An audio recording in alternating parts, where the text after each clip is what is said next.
So I wanted to, we're just going to quickly go over some events we have to announce that are coming up, some volunteer opportunities, and then what we've been doing during COVID in the community. And then Allison will begin presentation of our speakers. So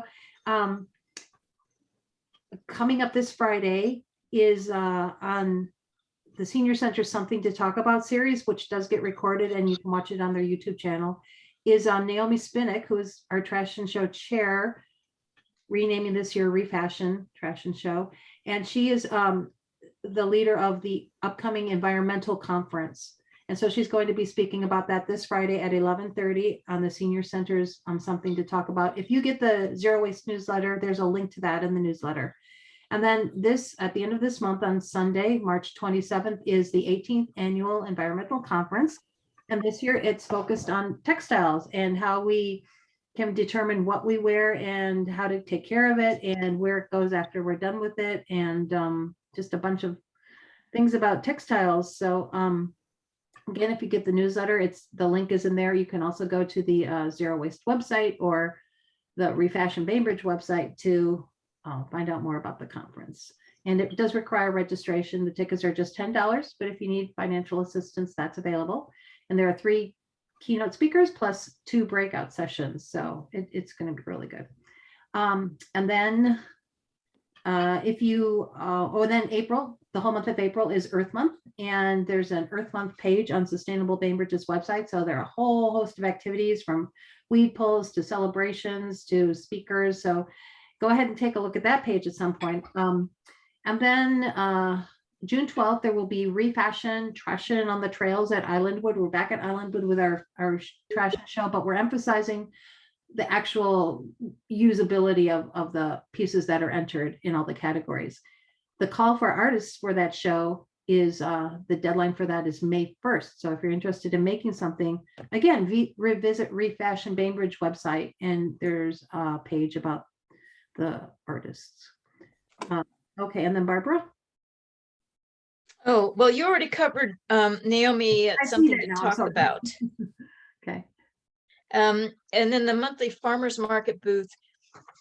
It sounds like we're going to be getting the second Saturday of the month. I'd originally thought we would switch it to the first Saturday of the month, but that means that we would have a table during the Rotary auction. I mean, on the day of the sale. So I opted for the second Saturdays of each month. So April 9th will be our first day at the farmers market.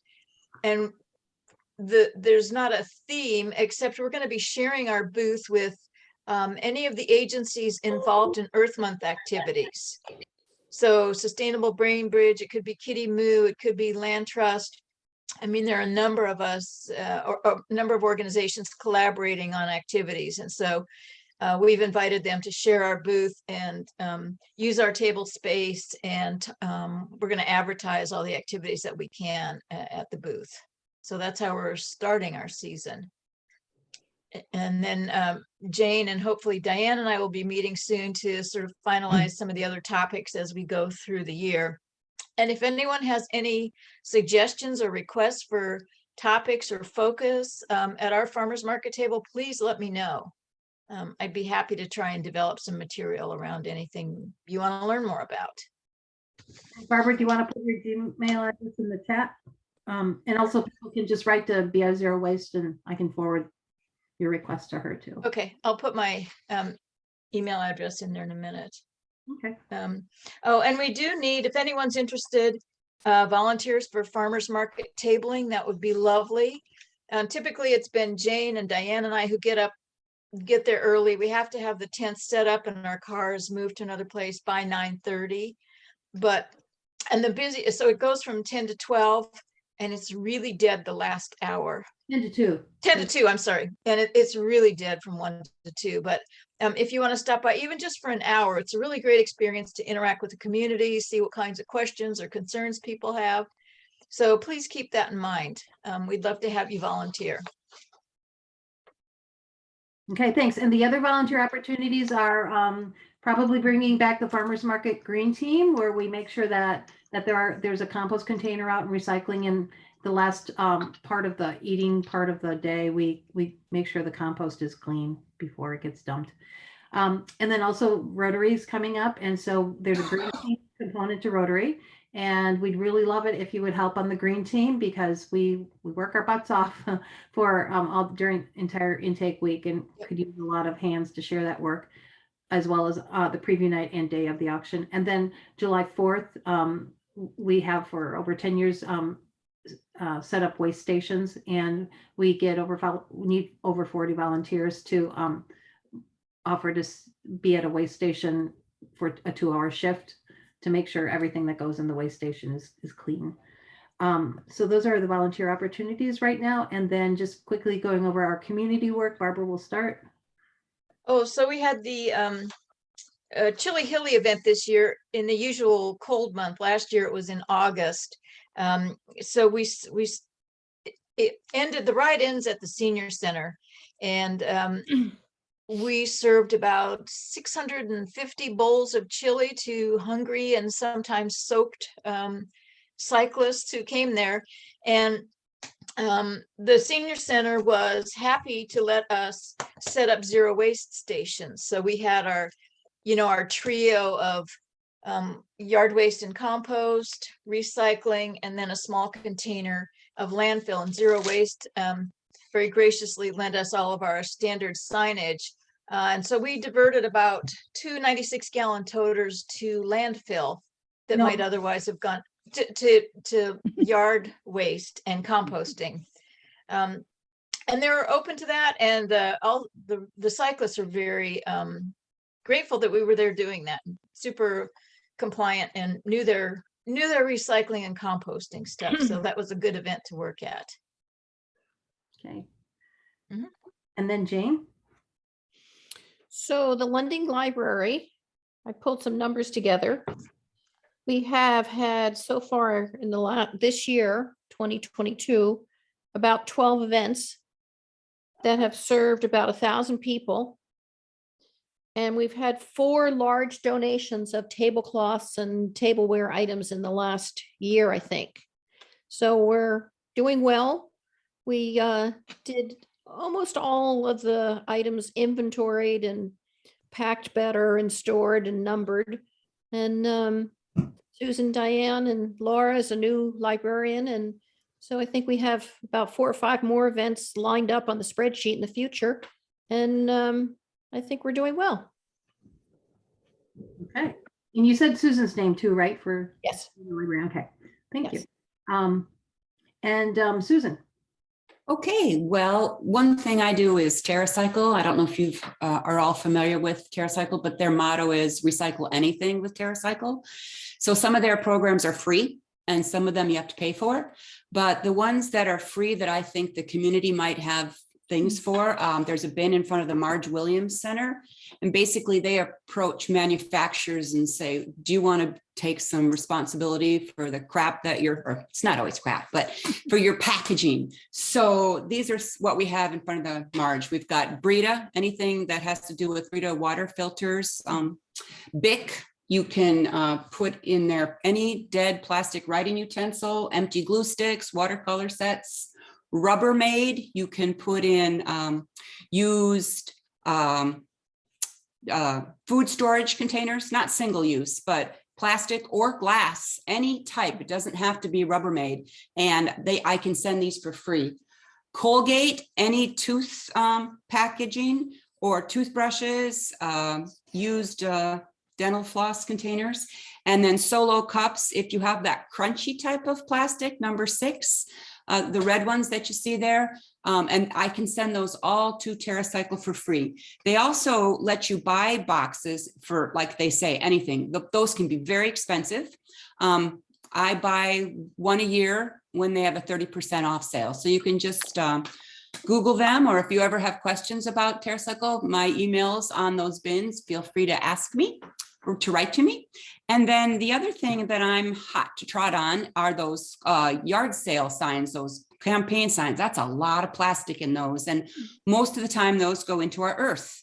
And the deal is, though, there is a market for that type of plastic. It's just that we can't put those in our recycle bin because they are awkward and bulky. So We are now working on a good storage place for those on Bainbridge because our recycling place in Tacoma will let us bring those to them, but we have to have a minimum of 500 pounds. But, you know, we're going to combine with a gal from Paulsbo, who is also excited about keeping these out of the earth. And so Diane will keep you posted on that in the newsletter.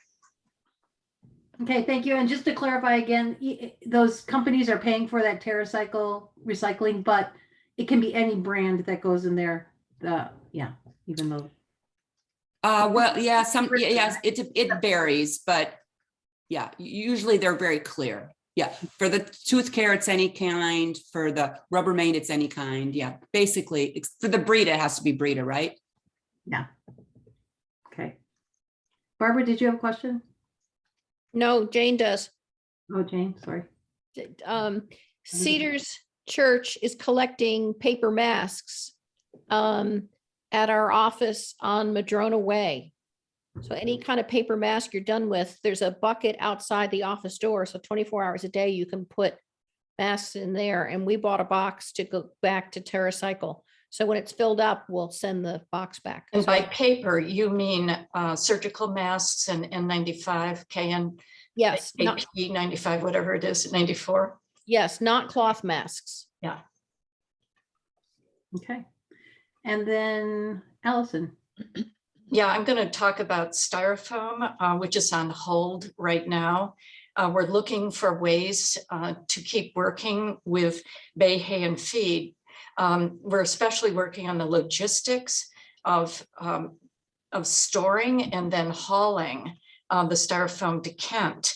But ultimately, we hope that Kitsap Solid Waste and the county commissioners are going to insert a densifier into the redesign of the Silverdale recycling facility.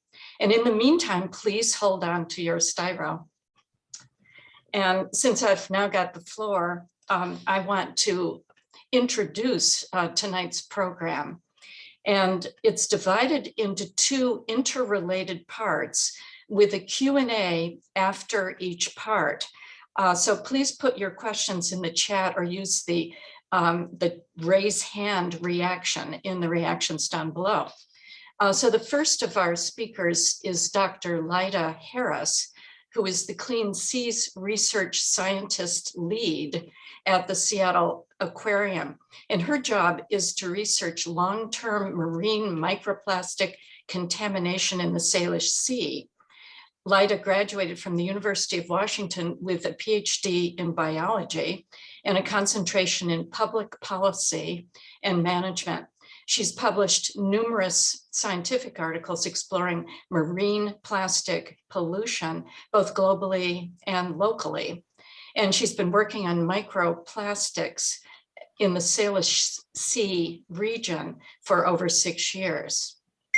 The second speaker is Nora Nickum, who graduated from Bainbridge High School, and then she went on to Carleton College. And Nora and I figured out recently that we were at Carleton at the same time. I was a teacher and she was a student. After she graduated from Carleton, she went on to earn a master's in public policy at Harvard. Nora is the ocean policy manager at the Seattle Aquarium. She leads state and federal advocacy work on policies to protect the health of the ocean. And that, of course, includes reducing plastic pollution. Before the aquarium, she worked on climate change for the federal government in Washington, D.C., and then also for an environmental consulting firm. And I should add that Nora has been involved with zero waste ever since returning to Bainbridge Island. She's one of our reliable volunteers for the July 4th recycling effort. And I should just add that you'll hear her tonight, but you can also see her in the 9 or 10 minute video, which Diane posted, included in this invitation. It's absolutely fabulous. She appears along with the scientist who adopted the orca sniffing dog, Ebba. And Ebba has her own website, et cetera, et cetera. Anyway, it's a wonderful video. So I'm now going to turn over the podium, as it were, to Lyda. Thank you so much for that introduction. I'm very excited to be here tonight, and Nora let me know that I could come in a little late, but it was really interesting to be here at the start of the meeting and hear all of the great initiatives that this group has going on. Yeah, so as you mentioned, I'm going to be discussing some of the science that we do at the Seattle Aquarium and our findings, and then we're going to get into potentially how that relates to the policy, both internally and at a more regional level. Next slide, please. So I'm preaching to the choir here, and I recognize that. But I just wanted to reiterate some key points, mainly that when we're talking about marine pollution and marine plastic pollution, most of it does not come from the marine system. About roughly over 80%, in fact, comes from land. And so it is something that's very near and dear to our hearts. It's not a far away problem, and it's something that we as individuals and we as a community can attack and hopefully mitigate in the future. And so on the bottom left infographic area below the circled bit, you can kind of see some of the typical items that we're finding in the water. And this isn't necessarily one of our studies, but this is material that's found in the North Pacific Gyre. So those things include marine paint, cosmetics, other types of paint, textiles, vehicle tire dust. So lots of different varieties of things. Okay, next slide.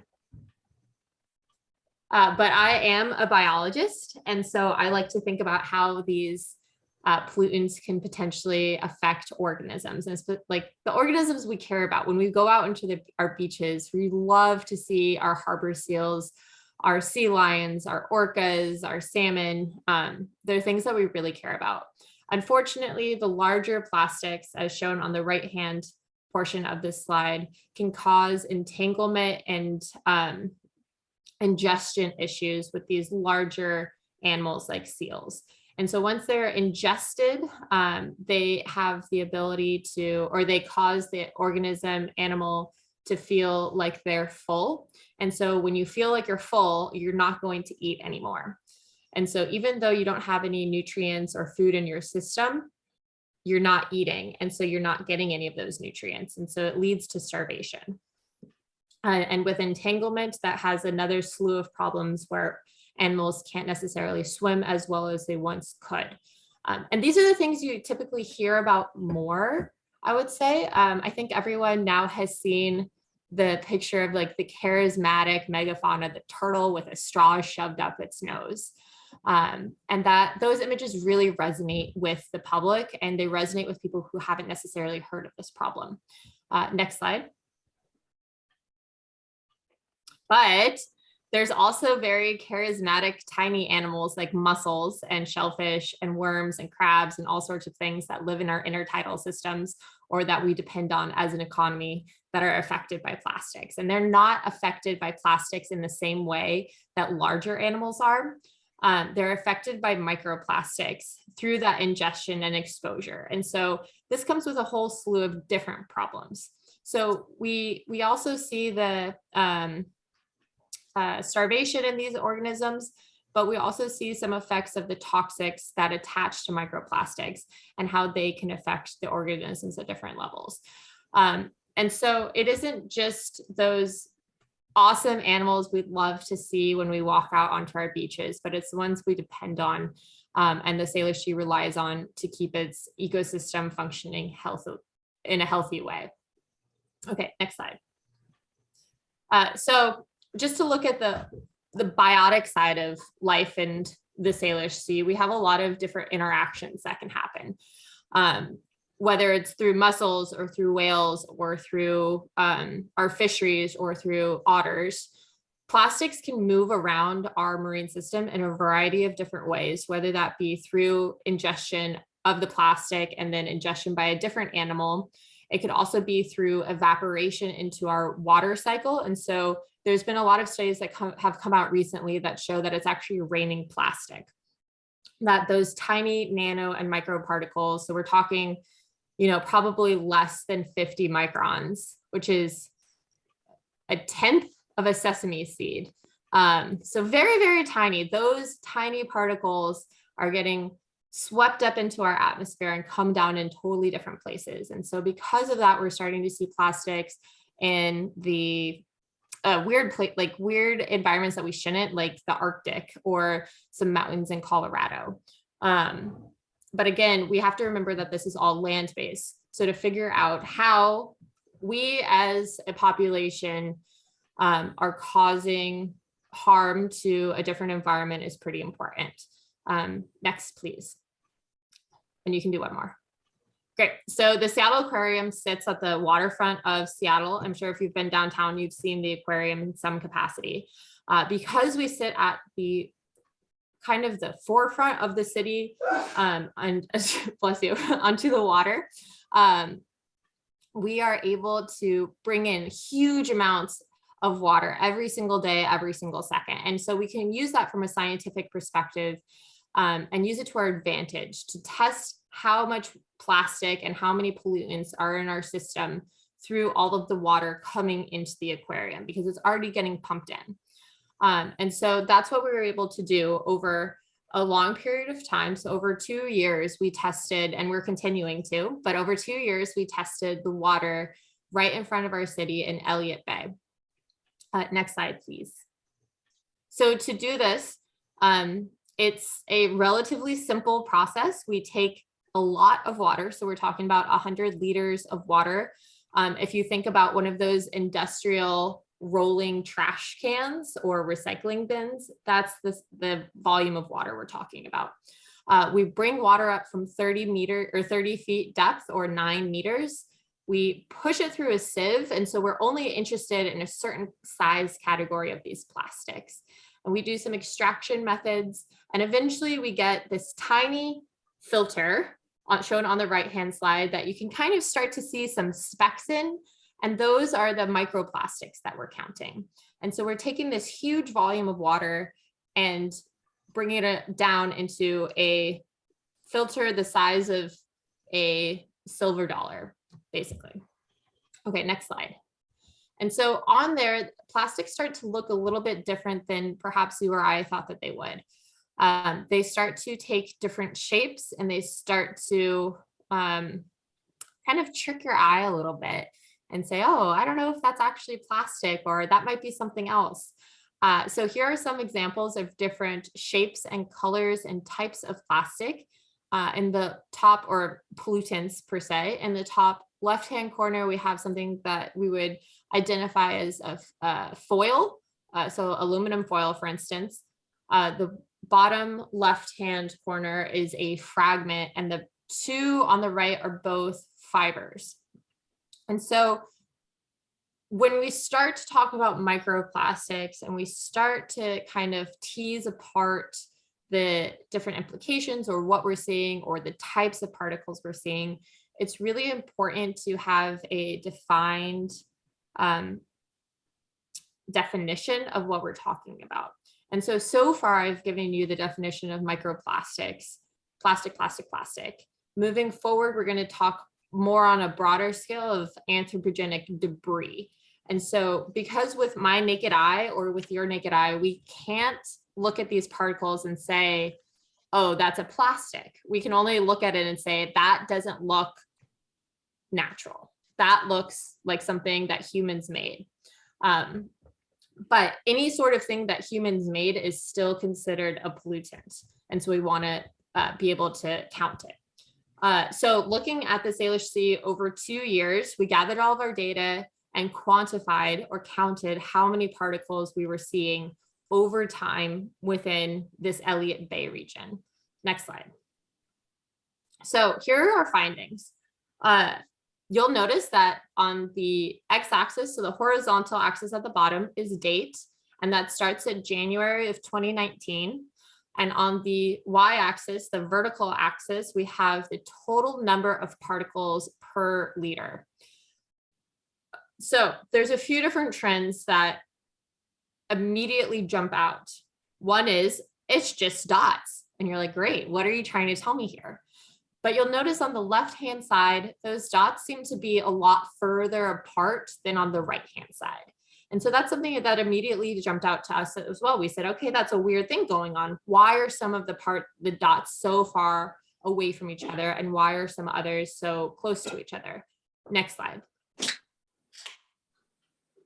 So we did some statistical analyses on this phenomenon of why the dots were so far apart. And what we found was actually really interesting.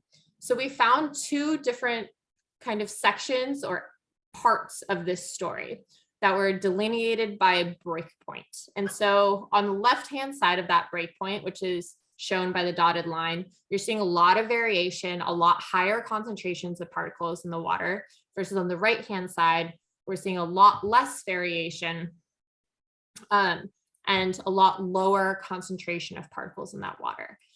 What's really, really interesting is that that breakpoint happened on April 10th of 2020. So if you go back 2 years from now and think about 2020 in your mind, we're just approaching the point where everything started to set into reality with COVID, right? Today, March 15th of 2020, we're starting to think, oh, this is going to be a big deal. And so the city of Seattle actually shut down completely on March 25th. And just 2 weeks later, we already see a tremendous decrease in the amount of plastic or amount of particles we're seeing in our waters. So that's huge. Next slide. And when we do chemical analyses on these particles that we're finding, because I mentioned we're just categorizing them as particles right now with our visual eye, we're finding that 80% of them are processed particles. So that could be something that's organic like cotton, yet it's still dyed, it still has some additives, it has toxics associated with it.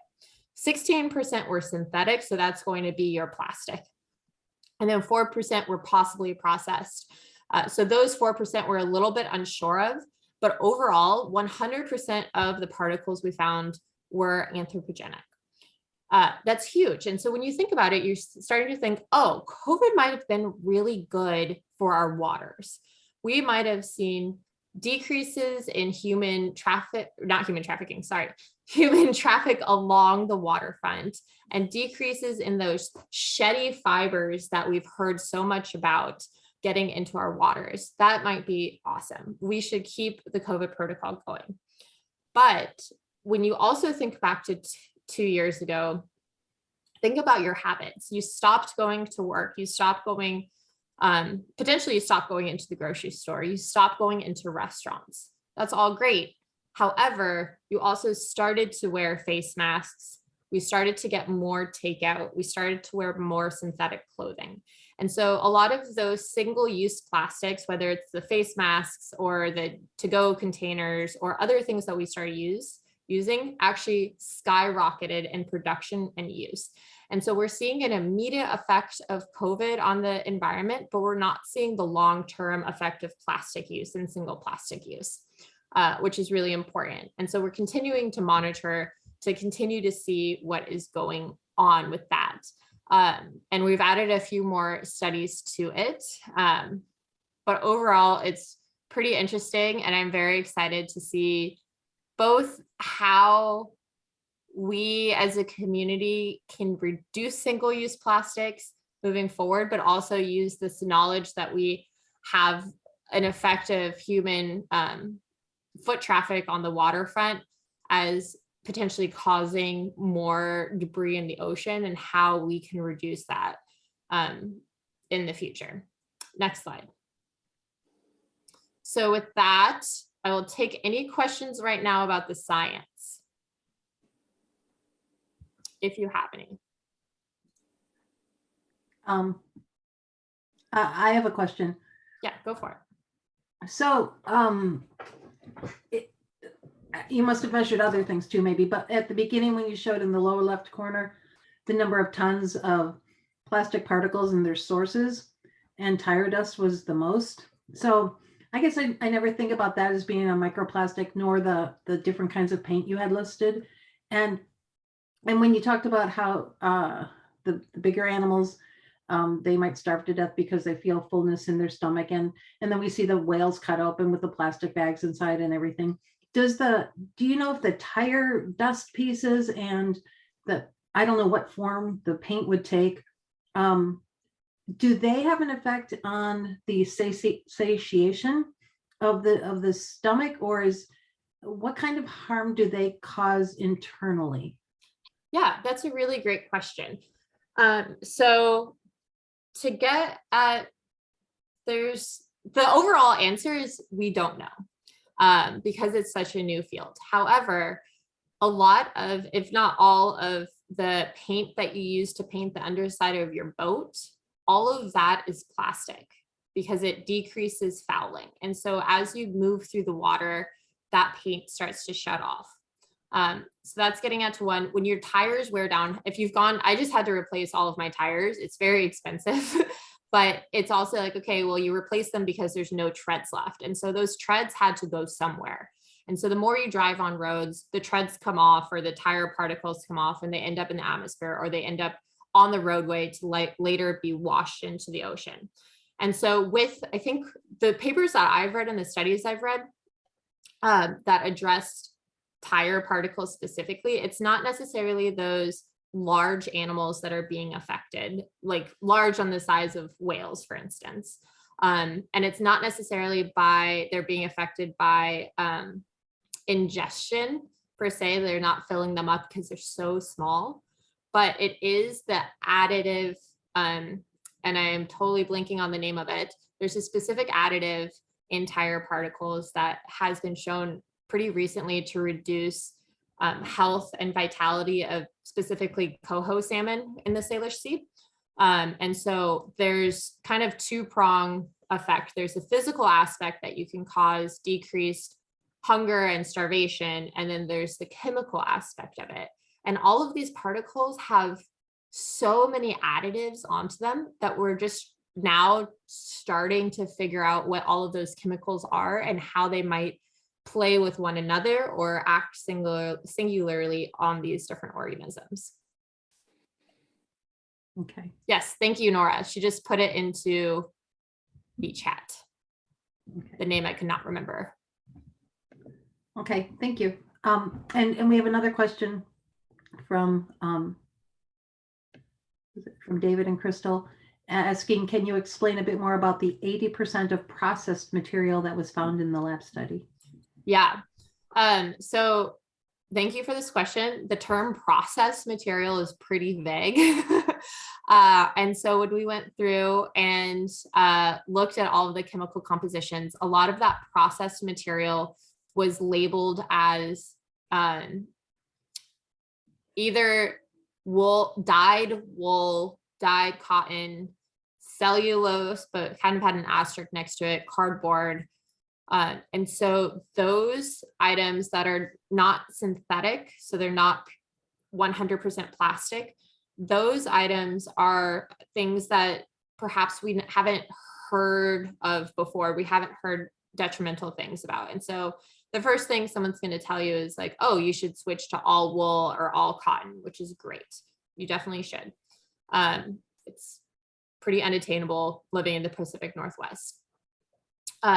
However, the items that are still wool or cotton, or that plastic cup or the paper cup that you use, or the box you got shipped to your house that's made out of cardboard, all of those, while they're natural materials, they have still been processed in some capacity.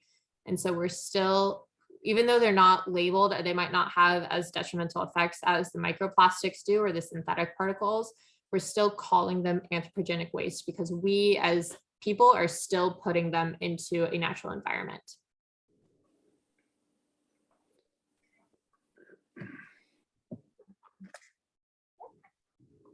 Other questions? Yeah, I had a question. So does that mean that when we're wearing our we're wearing our raincoats and our rain pants and whatever, that just the act of motion, we are shedding these fibers into the air and eventually putting them in the water? Short answer is yes. The long answer is kind of. And so the short answer being yes. everything that you wear eventually sheds at some point. When you wear synthetic items, they shed more. The kind of is that items like your rain pants and your rain jacket are not very sheddy. They don't, if you look at the material, if you wash it, nothing is going to come off of that you're able to see at least, or notice. Versus if you think about other synthetic items, if you think about your fleece perhaps, or yoga pants, or I just opened this one, but I don't want all of it. Do you want to have this? yeah, so if you think about other synthetic clothing items like fleece This is or a woman yoga from pants this or is a zero something, waste thing. then you She's from start to the think, aquarium. She's really good. Just talking about plastics, microplastics. They've done all these studies with the aquarium. Yeah. Yeah, can everyone mute, please, if you're not asking a question? Thank you. I liked that though. Yeah, so the sheddier things like your fleece when you're walking, even the act of like your arm brushing against your side, if you've ever had a sweater that pills, for instance, I think that's a nice visual. That pilling is the fibers coming out of the weave. And so some of that does end up in our atmosphere. And so it's definitely like, I own a rain jacket, I own fleece, I own all of these things, but it's being cognizant of my rain jacket, my rain pants aren't, on the grand scale, they're not shedding. Versus my fleece, a lot of that does come off in the wash and in the dryer, and less of it comes off in just walking around. So just for my personal use, I don't wash it perhaps as much as I should or other people do, and I don't dry it. I just air dry it. So being cognizant of those things. Thank you. I see Diane has a question. Allison, go ahead. Yeah, I just wanted to say that the litter that I've noticed that's particularly obnoxious in the last year and a half are these masks. Every single walk I take, I pick up, and I think a lot of people don't want to touch them, but I sort of, just walking to the ferry, you can spot about 10 masks that are right there. And when it gets warmer, I'm going to pick every one of them up. But these have, I mean, a lot of them go right into the water, I assume, and they're mostly plastic that are being cast off. Yeah, it's really unfortunate. And so that definitely adds, even though, well, I don't know about your personal mask use, but I think a lot of people consider those single-use plastics or single-use masks. And so if you're wearing them over and over, perhaps like we do with the cloth masks, it's not so bad. But when you're treating them like a single-use plastic, then that is where it starts to get an issue, unless you're in the healthcare industry, and then you definitely should be wearing them. It is very upsetting to like walk down the street and see so many of them and then have this internal moral battle with yourself saying, I should pick it up. I shouldn't pick it up. Yeah. I have a question about, you mentioned about how the, plastic particles are being found everywhere, partly because it's swept up in the evaporation of the water and then gets carried off in the winds and dropped somewhere else. It's really scary. So is, there's this figure thrown around that we ingest a credit card's worth of plastic, I think, a week. And I know some of that could come from, like, say, opening a bottle and then the plastic from the bottle cap gets in the water if you're drinking, like, say, a bottle of water or a bottle of drink or whatever, and, salt and honey and all these places. But do you also think we are just, it's that credit card's worth is from inhaling plastic? Absolutely. You nailed it square on the head. Yeah. So if you look around your house right now, or you think back to your workplace, or you think to your car, there's carpeting everywhere, your sofa, your upholstery, a lot of that is synthetic and a lot of that is made out of plastic, and all of that tends to shed. And so it's not necessarily what we're ingesting. And I showed the picture of mussels earlier because that's what I've previously studied. And people say, oh, we should stop eating mussels. We should stop eating seafood. We should stop eating these things because they contain so much plastic. And the reality is you're inhaling the majority, I think, of the plastic that we end up ingesting, unless you're just taking a chomp out of something. But we end up breathing a lot of it in. And a lot of it's really, really tiny, so we don't notice anything. And do we know yet any of the possible effects on our bodies from that?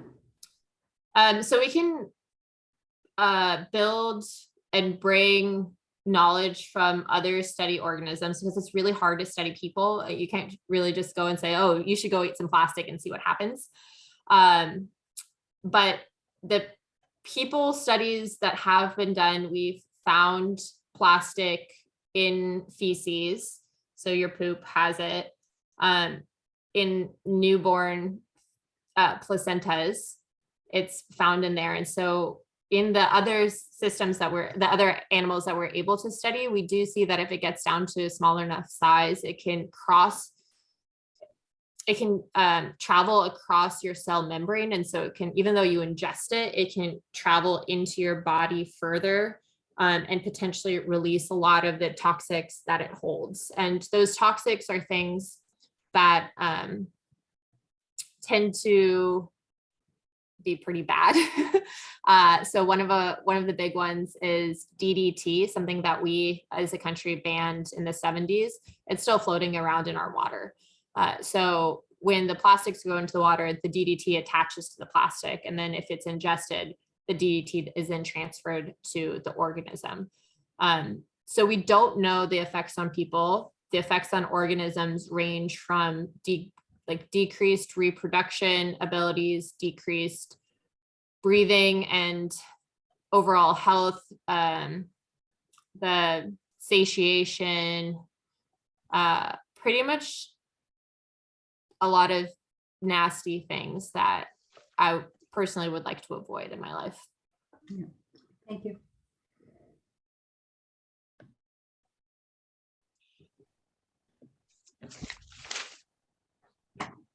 Do we go into the next part and there'll be plenty of time for questions later? All right. Sorry, I didn't see, Jane, your note about stopping the screen share until just now. And so now I'm going to screen share.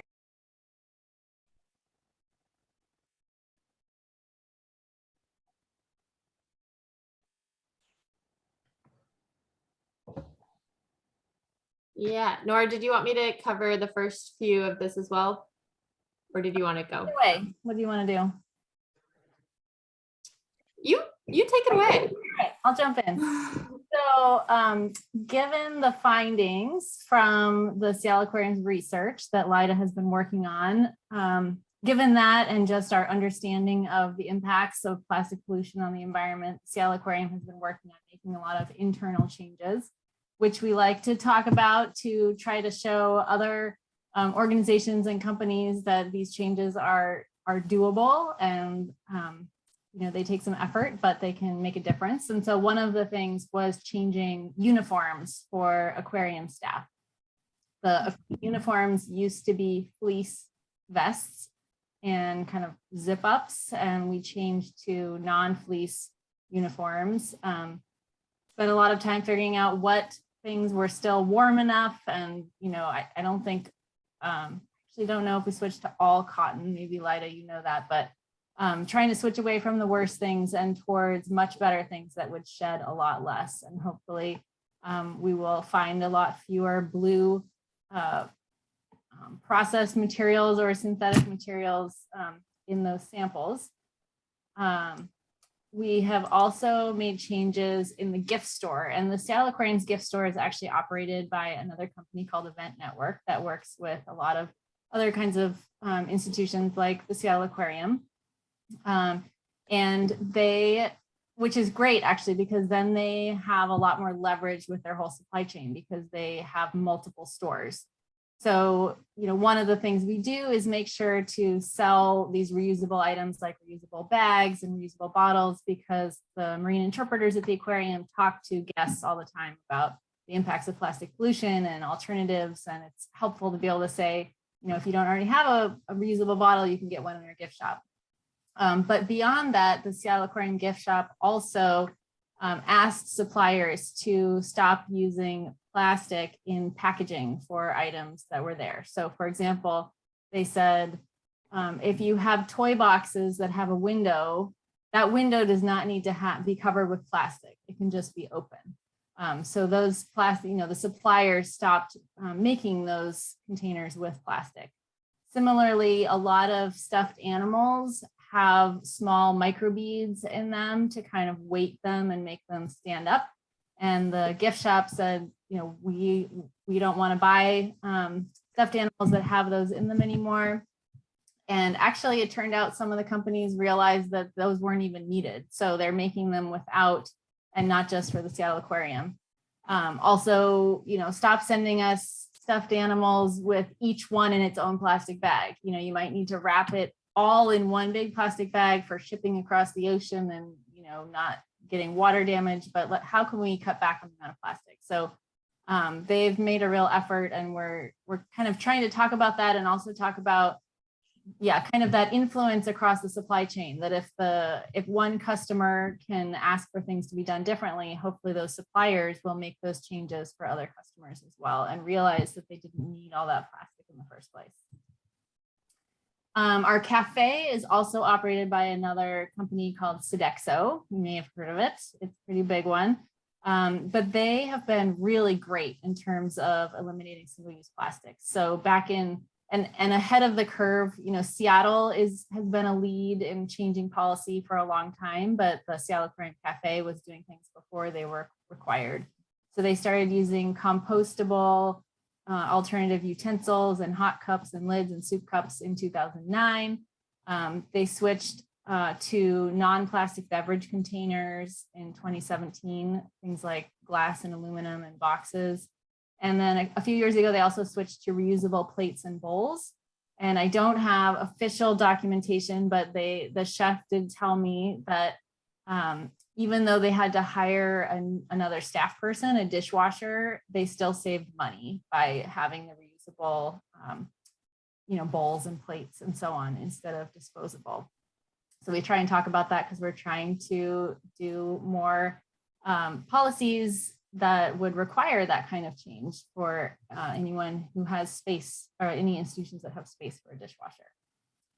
One other thing that I thought was cool was they were trying to replace the little, like little packets of trail mix or chips or crackers. So they started making their own homemade snacks, and they were looking for what kind of packaging would work. And it's not easy. I mean, they wanted something that you could still see the product. So they were trying to find a paper bag that had some kind of film that was not plastic, or, and that, then they were worried about the closure mechanism being wire, and you would have to pull that off in order to recycle or compost it. And I actually don't know. I can't remember exactly what they figured out in the end, but the effort they went to was really great. And they did end up with something. And I'm sure those snacks were way better than the processed things anyway. The Seattle Aquarium is also part of the Aquarium Conservation Partnership, which is 20-some aquariums across the country. And in 2019, the partnership made a collective commitment to really cut back or eliminate single-use packaging and retail products in all of the aquarium gift shops, reduce single-use plastic in all the back of house operations, get rid of plastic bags, get rid of plastic straws.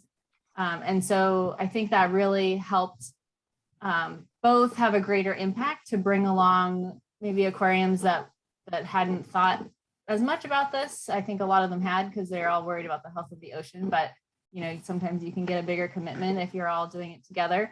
But also the partnership now uses this to talk about policy needs and to say, look at all of these institutions that have managed to make these changes.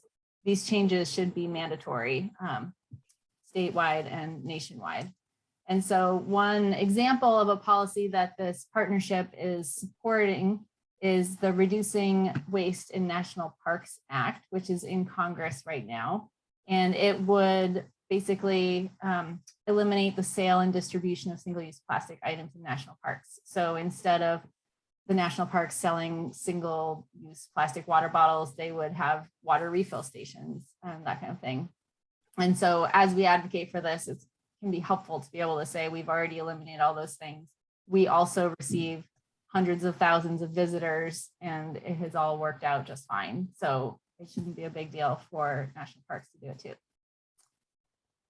And so we do a lot of the policy work, because it can help things happen faster and at larger scale, as I know you all know.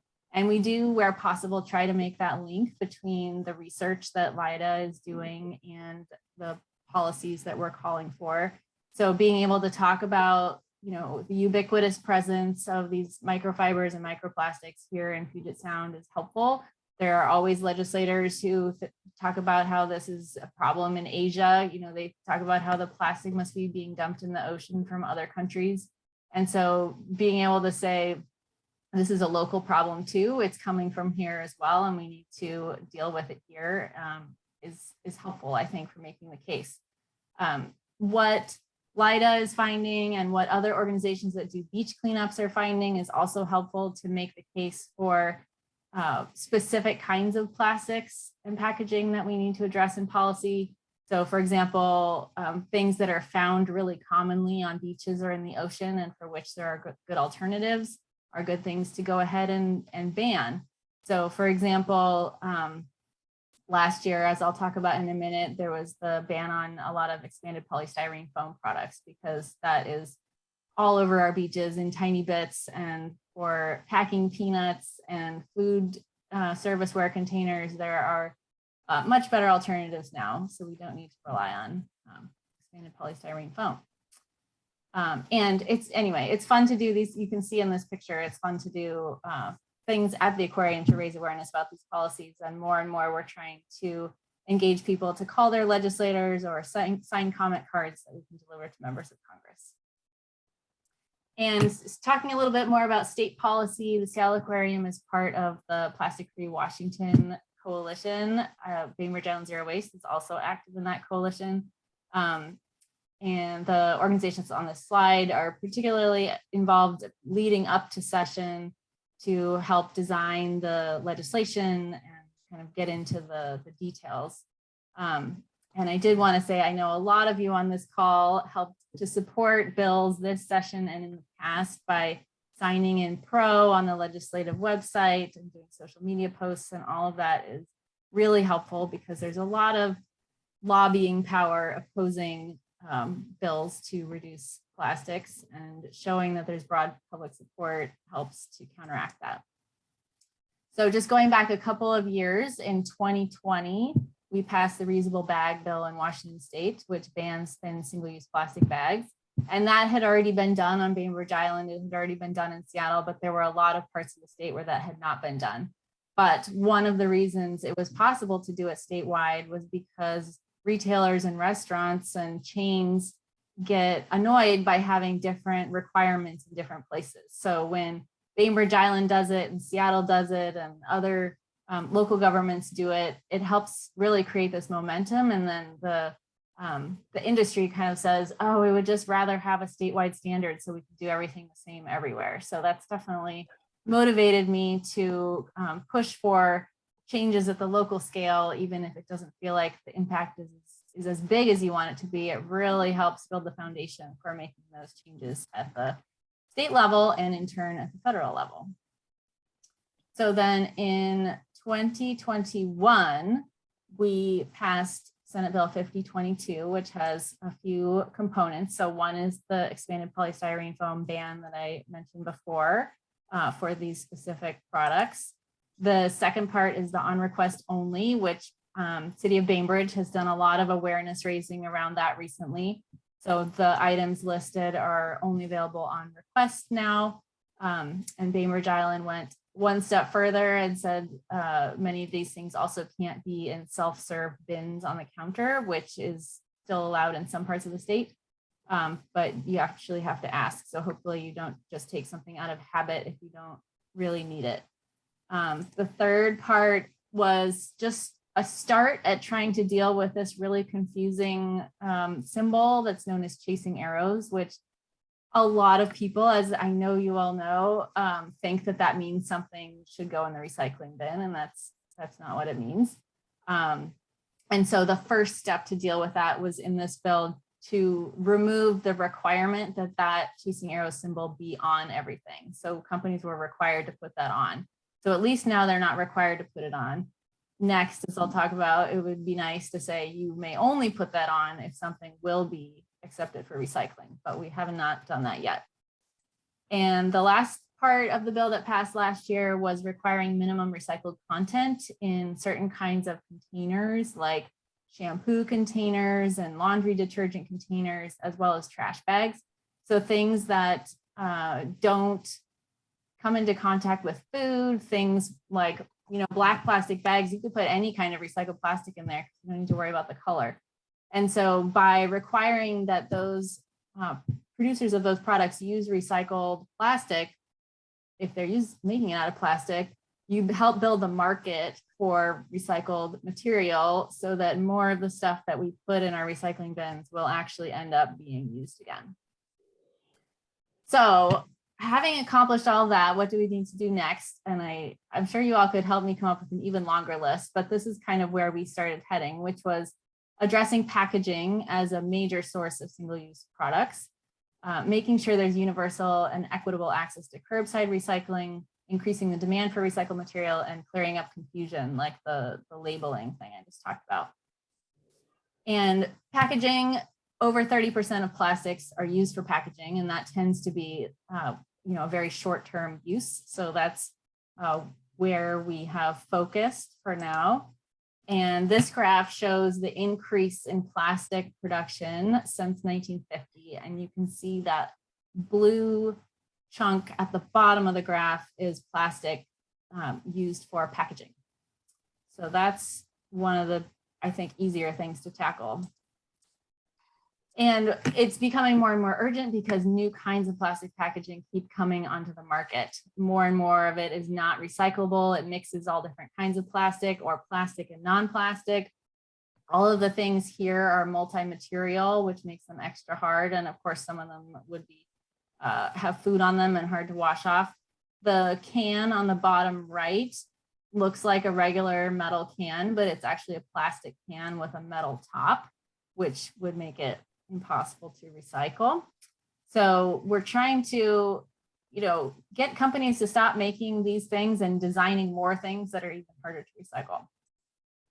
And of course, things came to a head even more in 2018 when China enacted its national sword policy because we were sending them so many bales of supposed recyclables that were contaminated with lots of other stuff. And we're kind of trying to use this as a wake-up call and say we shouldn't be shipping all that stuff overseas anyway for other countries to deal with. Let's see if we can clean up our recycling stream and come up with a better system here. One of the things that's hard about pushing for policy here in Washington is that a lot of people say Washington has really high recycling rates. And so what we say is, it is higher than some states, but it's not high enough and it's going down.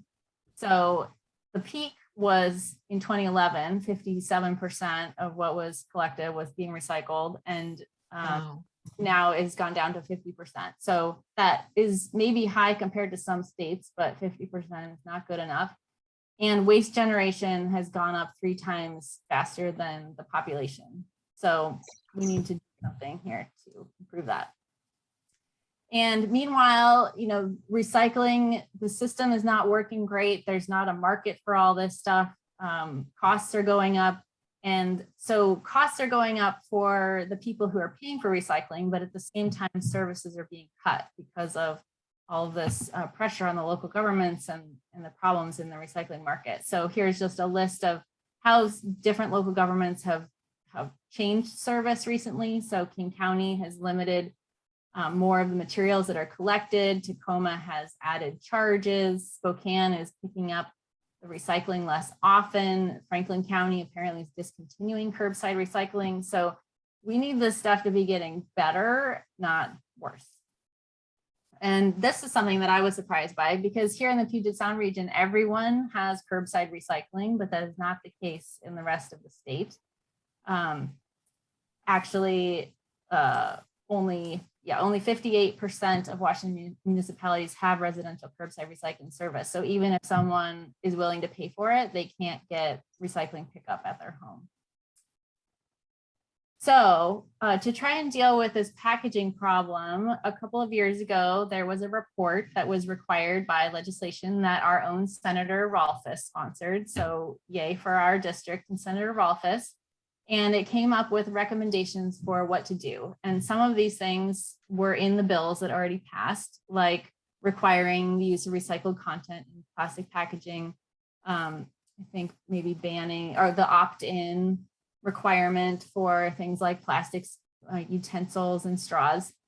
But the number one recommendation was an extended producer responsibility policy for all packaging. And so that's what we were pushing for this year. And to cut to the chase, it did not pass, but we're going to keep trying. So I'm still going to talk through why we need it and what it is. So in order to deal with all these problems, we have all these different areas of intervention. So we need producers to design things that use less material and that are easier to recycle or reuse or compost. We need people to understand what they're supposed to do with all these things when they don't need them anymore and have clear labeling. We need good infrastructure investments, and we need end markets so that there's actually demand for these things at the end. And so extended producer responsibility, the point is to make it outcomes based. So producers are responsible for the outcomes and they can figure out to some degree how they get there. But the key things are that producers of packaging should be paying for recycling. So residents should not be paying for recycling. Producers should be paying for infrastructure improvements and for consistent information to be given to the public about what to do with these products. And producers should be required to meet mandated recycling reuse targets. So for example, we were trying to say that everything, all packaging should be reusable, recyclable, or compostable by, I think it was 2031. And they can figure out how they're going to get there through a combination of making sure to fund the collection systems and designing things that are easily recyclable, recycled, reused, or composted. So yeah, again, outcomes-based, require that producers meet these targets, require that everyone have access to curbside recycling, and make sure that how the things are recycled meets social, environmental, and labor standards. So this is a policy that is in place in a lot of countries around the world already. We've looked a lot to Canada as well as the EU for examples, and they've been at it longer and we have a lot of lessons to learn from them. So I think we can do it even better here. And Oregon and Maine have recently passed extended producer responsibility legislation, and other states are working on it, and everyone's doing it a little differently. And what we've seen is that industry lobbyists they're taking notice and they're engaging, and they were very active in Washington because they really wanted a bill that they liked more than Oregon and Maine, and that could be a model for other states. And so it's kind of it feels kind of like a race where they are not just opposing it because I think they see the writings on the wall that this is going to happen, but they're trying to pass policies that are not very strong and that don't require them to pay for everything we think they should pay for.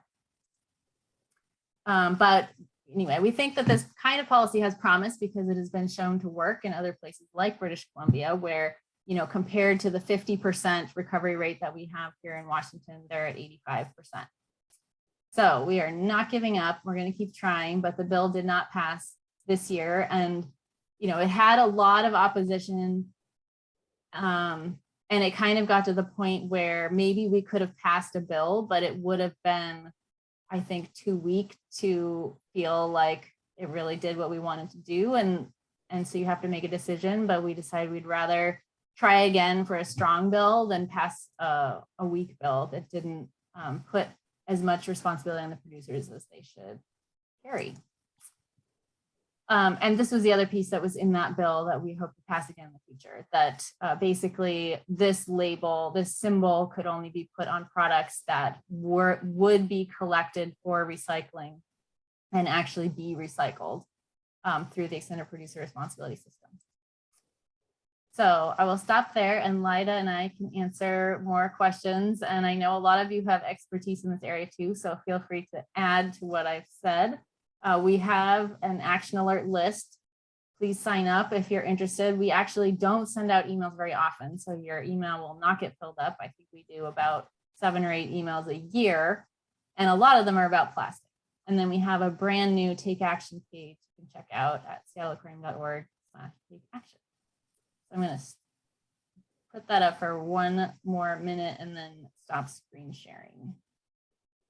Diane. So just, like concerning extended producer responsibility, we have examples in certain categories, correct? That we do it already in terms of e-cycle and paint, and we tried to get batteries through, but that didn't go through this year, right?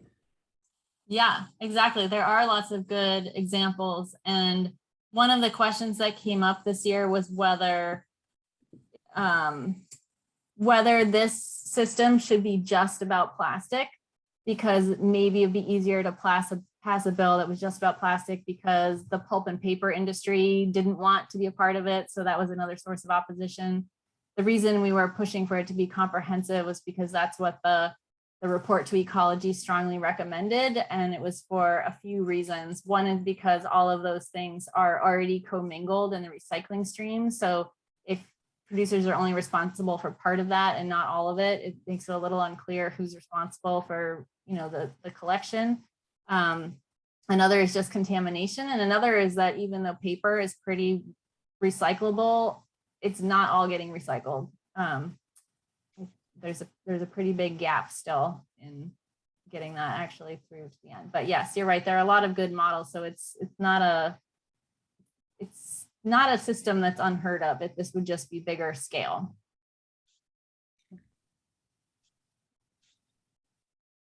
Okay. Susan has a question. How would the green chasing arrows work if our recyclables go to different facilities? And if many of our consumables come from outside of state? So under this system, anyone who sells into Washington state would have to join a producer responsibility organization, and they would contract with the recycling facilities, and there would be certain products that they would have to collect and have to pay for and have to make sure are recycled. So there would be a statewide list of what is recyclable and what is not. And that list might be shorter than what we have now, but we would know that everything on that list is actually getting recycled.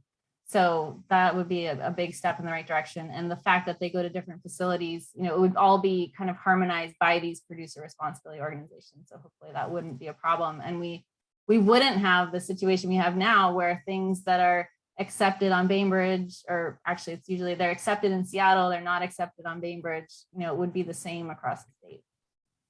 Would make all of our outreach and all the farmers market talks hopefully a little bit easier. Mm-hmm.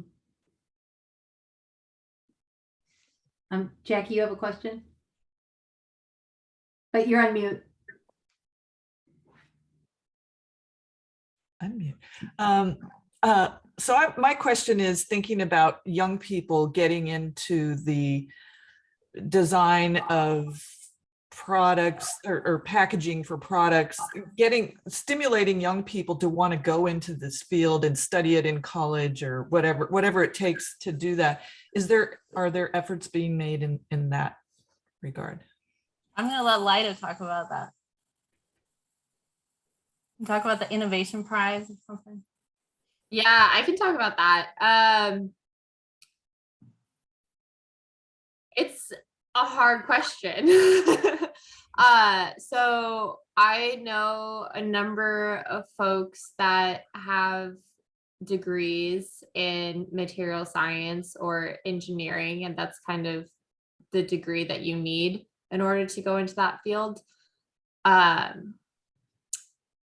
It's unfortunate because I think a lot of people who are at the top of their game and are in those fields are getting swiped up by the really big, powerful competitors like Amazon or Microsoft or any of those that can pay them a lot. And so on one hand, you don't have them perhaps going into the industries that need them the most or that could have the most change. But on the other hand, they're working for instance, a place like Amazon.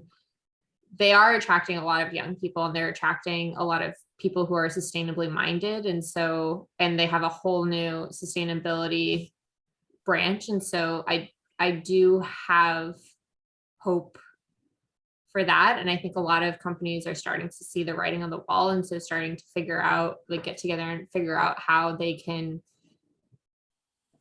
I mean, from a capitalistic standpoint, not spend as much money on it, but from a sustainability standpoint, do well. Then what Nora mentioned with the Plastic Innovation Prize, Tom Ford is sponsoring with Lonely Whale it's called the Plastic Innovation Prize, which is working towards making alternative plastic film products. So alternatives to plastic film. So it'd be other types of film, whether it be biomaterial or something else. And so we are working with the New Materials Institute out in Georgia and Lonely Whale to do environmental exposures to these products to see how they, weather in the Salish Sea, so a very cold, temperate environment versus the Caribbean.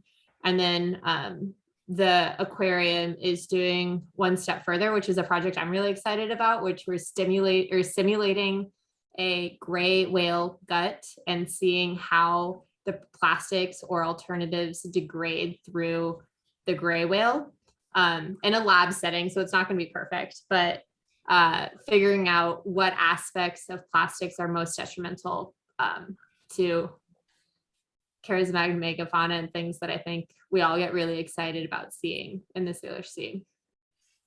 So people are working on it. It's like most things, it's about the money. It is.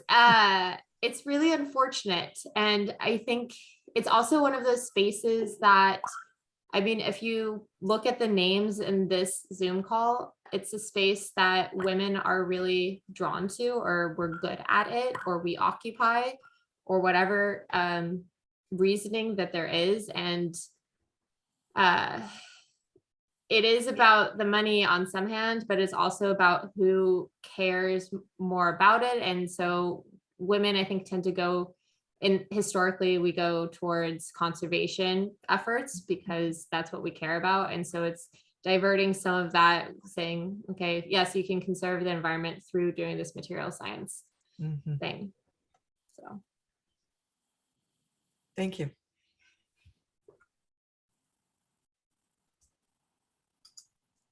Diane, you're on mute. Another question concerning extended producer responsibility, the bottle bill.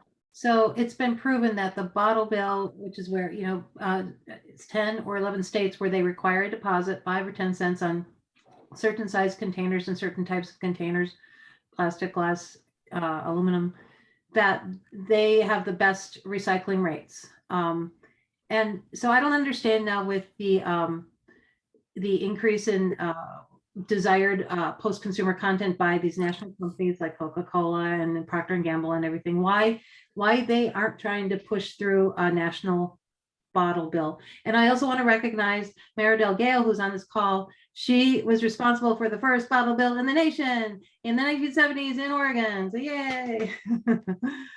Yeah, I will say that those companies were very constructively engaged in those were not the main opponents that we kind of came up against the most, because they will benefit from an EPR system, just like they'll benefit from a deposit return system. They want a large, clean stream of plastic bottles that they can turn into new plastic bottles.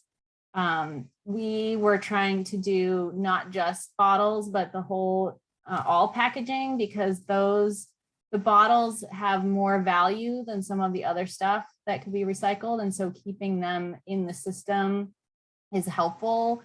If you carve them out and then later try and do extended producer responsibility and everything else, you're kind of dealing with a lot of low quality, low demand stuff.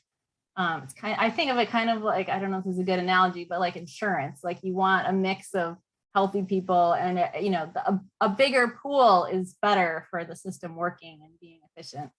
So I think it's kind of similar with that. There was something else I was going to say about the bottles and I forgot, but yeah, maybe I'll come to you later.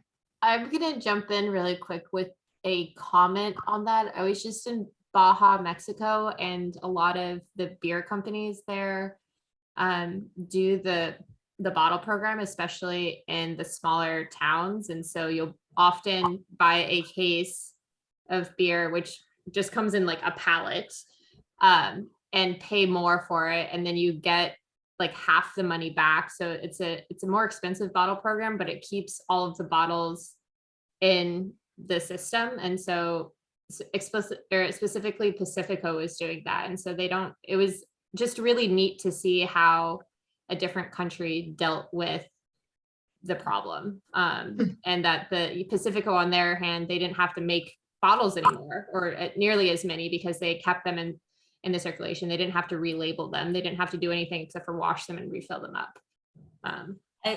I remembered the other thing. Thank you, Lyda. That helped me. I was hoping it would. Which is just a comment I heard from another environmental organization that I hadn't thought about, but which kind of resonated with me, was just the bottle bills do work, definitely, but they keep the onus on consumers to do all the work to make recycling happen. And they foot the bill essentially by paying those deposits, and then you get it back if you return the bottle. But what hopefully we can do with extended producer responsibility is put all of that burden, the financial burden and the kind of the more the logistical burden, on the producers, and not just have it be another thing consumers have to do. But they do work, and certainly we're not opposed to having a bottle bill in Washington, but I'm hoping it can be part of a broader package. So the EPR bill, what it said was basically it would have given producers the freedom to create a deposit return system for bottles, which they probably would have done, because that's a really good, efficient way to do it. But it wouldn't have required it, but we'll see what happens next session.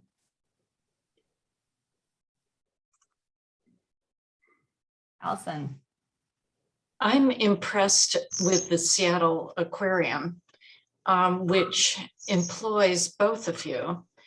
And you, Nora, are basically a lobbyist, or is that unfair? I mean, you're an activist, but it's on behalf of this organization in Seattle.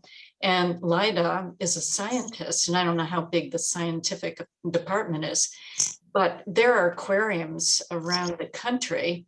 And is the Seattle Aquarium more active both in research and also in public policy?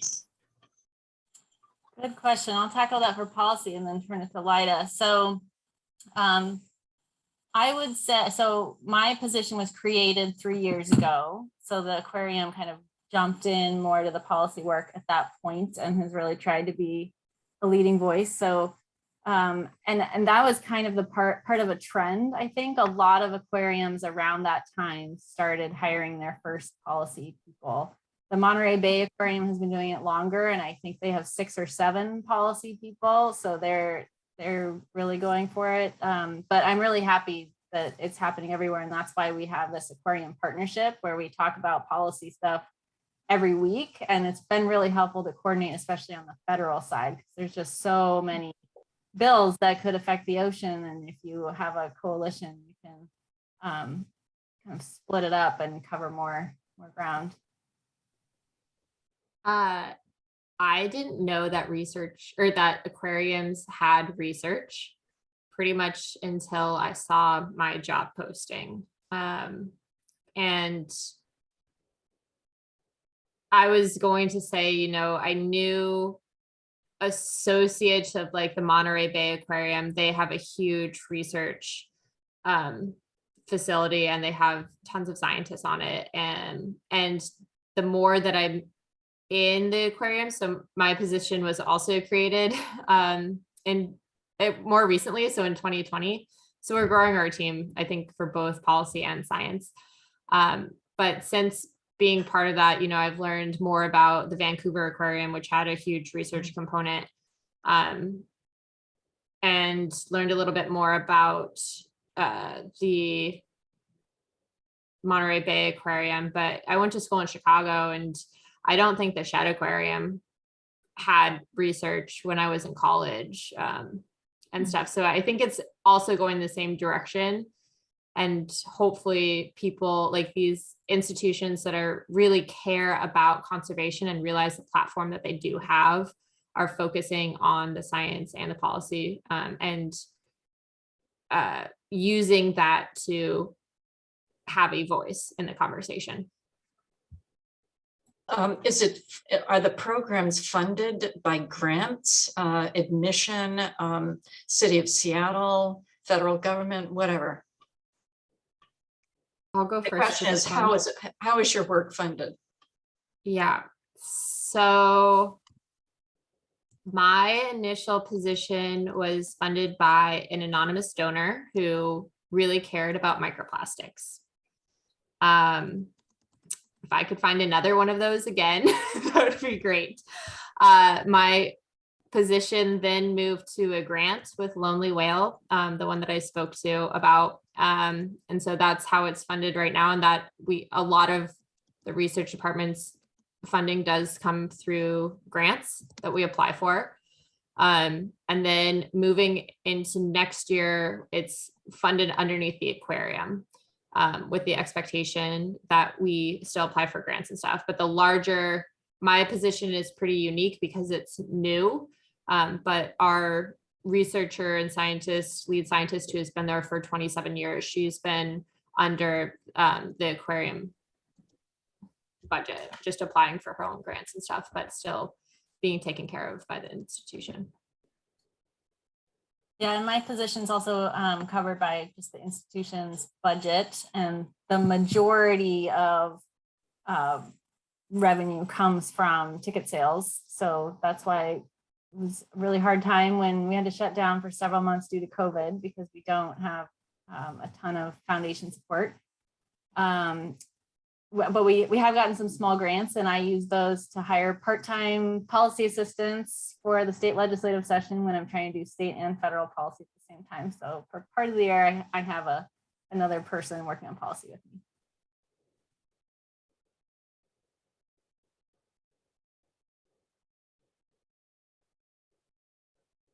Any other questions?